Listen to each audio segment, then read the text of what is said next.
Mahkamah Konstitusi menggelar sidang lanjutan dalam perkara pengujian peraturan pemerintah pengganti Undang-Undang tentang Panitia Urusan Piutang Negara pada Rabu 28 Mei 2025.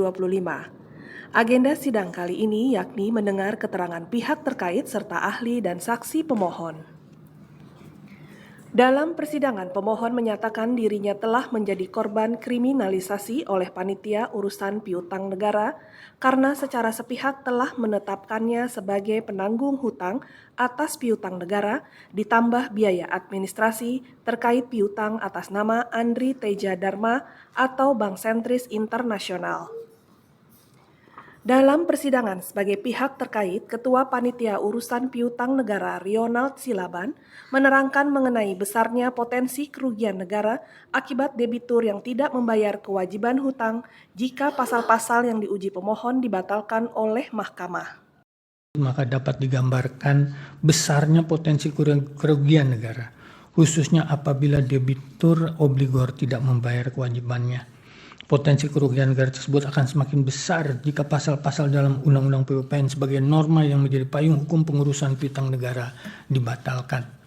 Lebih lanjut, berdasarkan laporan keuangan pemerintah pusat tahun 2023, apabila piutang negara senilai lebih dari 300 triliun dapat terselesaikan, maka akan memberikan dampak signifikan dalam pembangunan negara dan masyarakat secara umum. Sementara ahli pemohon Marwarar Siahaan dalam keterangannya menjelaskan berkenaan dengan adanya fakta autentik hasil audit BPK yang mengungkapkan bahwa terdapat 2 nomor rekening yang berbeda atas nama Bank Sentris Internasional. Saya terkejut dengan fakta-fakta yang otentik yang diajukan ini saya periksa, tetapi tidak dijawab oleh pemerintah dalam keterangannya maupun pihak terkait. Ini sangat dahsyat.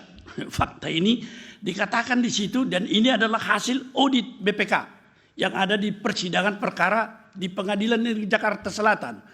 Hasil audit BLBI oleh BPK yang dituangkan dalam kronologi perkara nomor 350 dikatakan begini. Adanya 2 rekening bank atas nama dengan nama yang sama, tapi mungkin satu bahasa Inggris itu barangkali ya, satu bahasa Inggris, Bank Sentris Internasional, dan yang lain dengan nomor rekening yang berbeda. Sama. Ini kan menjadi tidak ada dijawab oleh pemerintah dan pihak terkait ini.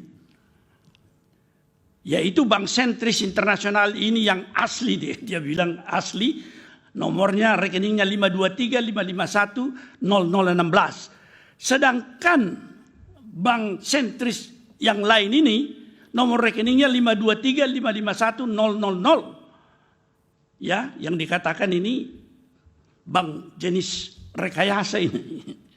Ahli pemohon lainnya, Nindyo Pramono, mengungkapkan jika pemegang saham suatu PT perbankan secara sepihak ditetapkan sebagai penanggung hutang, maka penetapan tersebut tidak tepat menurut hukum.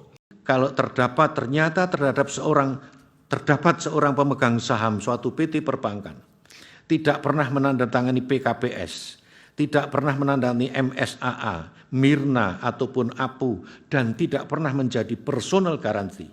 Kemudian secara sepihak ditetapkan sebagai penanggung hutang menurut ketentuan Undang-Undang Nomor 49 PRP 60 atau ditetapkan sebagai personal garanti, maka menurut ahli penetapan tersebut merupakan penetapan yang tidak tepat menurut hukum.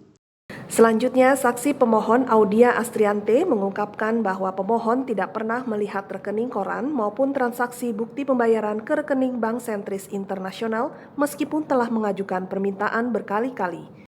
Pemohon tidak pernah dapat melihat rekening koran dan bukti pembayaran ke rekening Bank Sentris Internasional, walaupun pemohon sudah meminta berkali-kali seluruh dokumen otentik milik Bank Sentris yang telah dikuasai oleh BPPN. Tim Liputan MKTV News melaporkan.